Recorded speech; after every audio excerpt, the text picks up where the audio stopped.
Dear brothers and sisters, welcome to our channel Sunita Ishwar Vlogs. भाई और भौणी मैंने आपण मानक मु एक नूतन स्थान को नहीं जाऊँगी एक दर्शनीय स्थान जोटिकी आमर श्री हरिहर पीठ श्रीमूल श्री हरिहर पीठ श्रीमूल हरिहर पीठ श्रीमूल ओं नमः शिवाय ओं नमः शिवाय ओं नमः शिवाय। महाप्रभु भोलानाथ शिवंकर मंदिर चलतु एवं आम तार परिवेश अवलोकन करवा। महाप्रभु शिवंकर दर्शन आम करवा आपण मैंने दर्शन करेंगे और महाप्रभु शिवं को आपणकर दुख सब जनइबे जी कि आपणकर दुख से हरण करेंगे। देखु आपण मैंने देखो श्री हरिहर पीठ श्रीमूल लिखाई ये हूँ आमर तुमुसिंगा तुमुसिंगा आपण मैंने जानी जो ढेंकानाल तुमुसिंगा जानी से तुमुसिंगा निकटवर्ती स्थान श्रीमूल सेठारे महाप्रभु शिवंकर मंदिर यही उच्च स्थान अच्छी आपण मैंने देखिपे पहाच गुड़िक देखु भल भाव धीरे धीरे देखु मझिरे इटा रखाई बोधे किसी काम हम से इटा रखाई।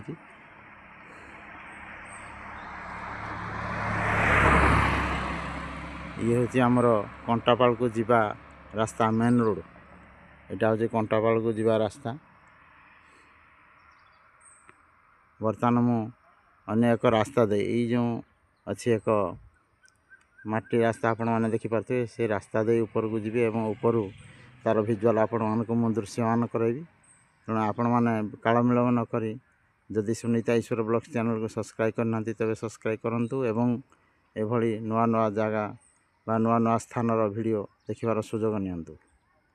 चलतु माटी रास्ता दे आम से ऊपर को जीवा।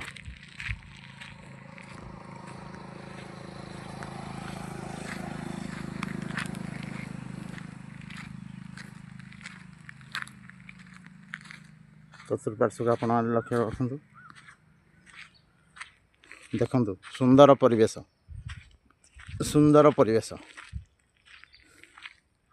प्रकृति भरा ए पृथ्वी सुंदर परिवेश देखिले मन रे शांति आनी दे थाए सेटा मुख्य ये हूँ टर्निंग पॉइंट आपण मैंने देखु।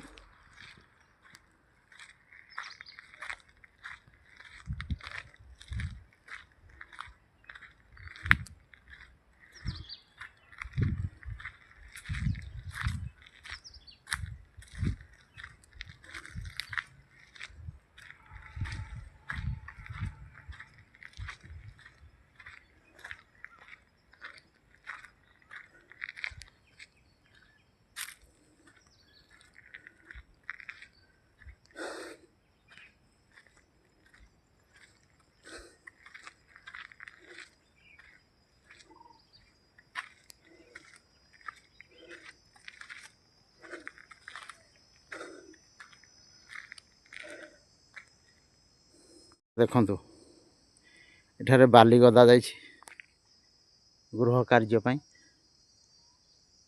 देखु सेटा मुख्य रास्ता ये आमर भालुमुंडा तुमुसिंगारू रास्ता आसी जहाँकि आमर सांदा सेकंड लाइन रास्ता जाइछि आपण माने देखि पारुथिबे पहाच सब होइछि आपण माने देखंतु खूब सुंदर। जदि सरकार मध्य यह प्रति टिके दृष्टि दियंते निश्चित भाव आहरी सुंदरमय परिवेश होता।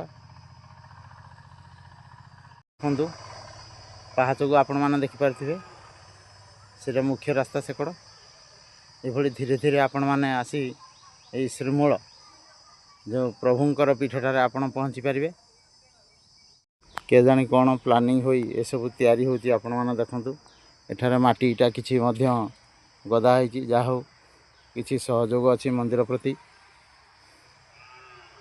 सुंदर परिवेश मध्य मंदिर अवस्थित अनेक पहाच अतिक्रम कर सारा पर आपण मैंने शेष में पहुँचे प्रभु को दर्शन करेंगे। ये हूँ श्रीमूल तुमुसिंगा निकटवर्ती श्रीमूल जो शिव मंदिर अवस्थित। बर्तमान आपण मानक आगक मु नहीं जाऊँ चलन जा।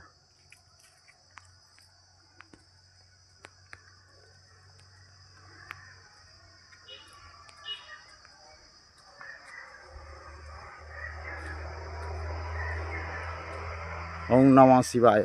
ओम नमः शिवाय। ओम नमः शिवाय।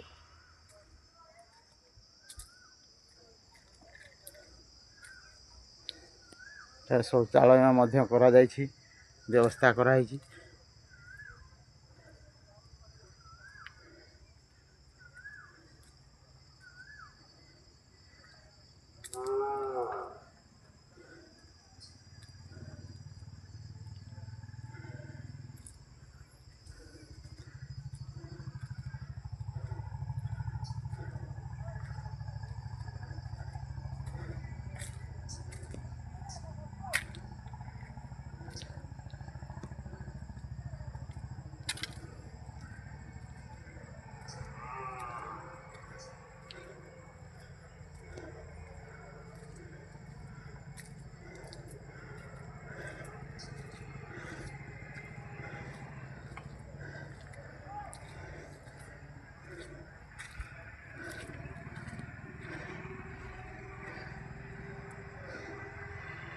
भाई और भौणी मैंने बर्तमान मु आसी महाप्रभु निकट में पहुँची जाइए।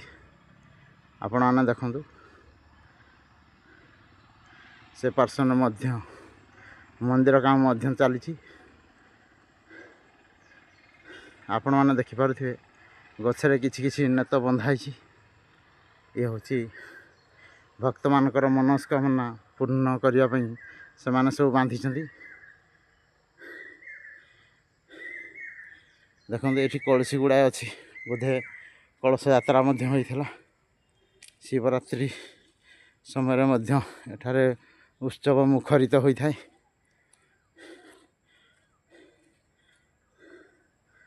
चतुर्पार्श्व ग्राम मध्य एक उच्च स्थान।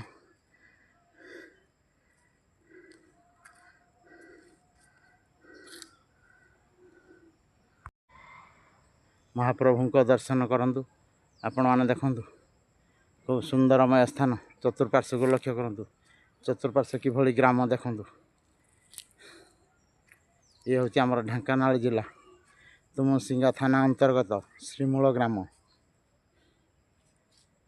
महाप्रभु शिवंकर एठारे लिंग आविर्भाव होता।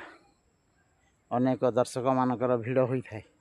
शिवरात्रि समस्त मनस्कामना पूर्ण होता है। से दर्शन करने आसते निजर मनस्कामना पूर्ण निमंते अनेक प्रार्थना करथांती।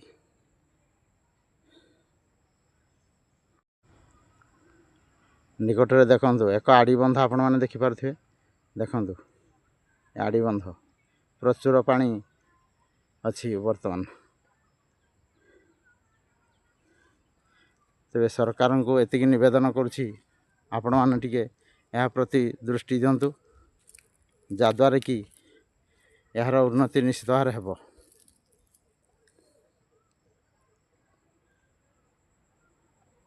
ओम नमः शिवाय।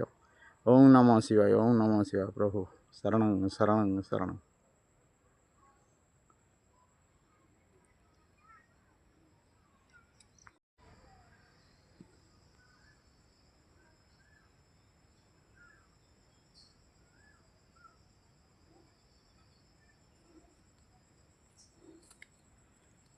उच्च स्थान आपण मानक समस्त परिवेशर दृश्य दृश्यमान कर देखु।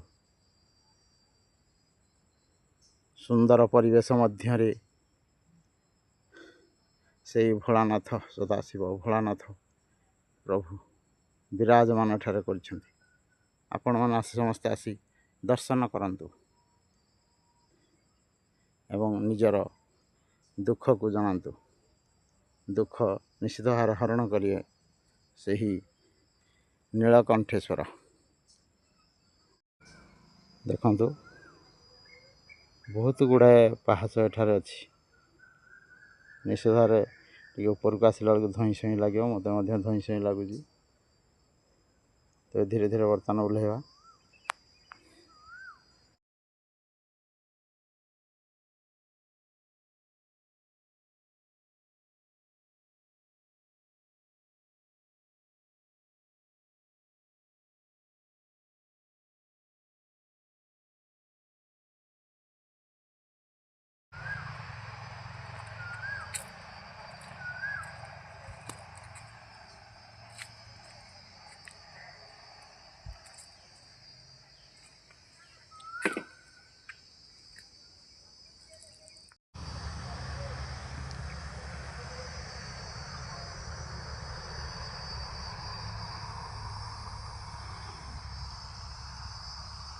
से पार्श्व मेडिकल अच्छे आपण मैंने देखते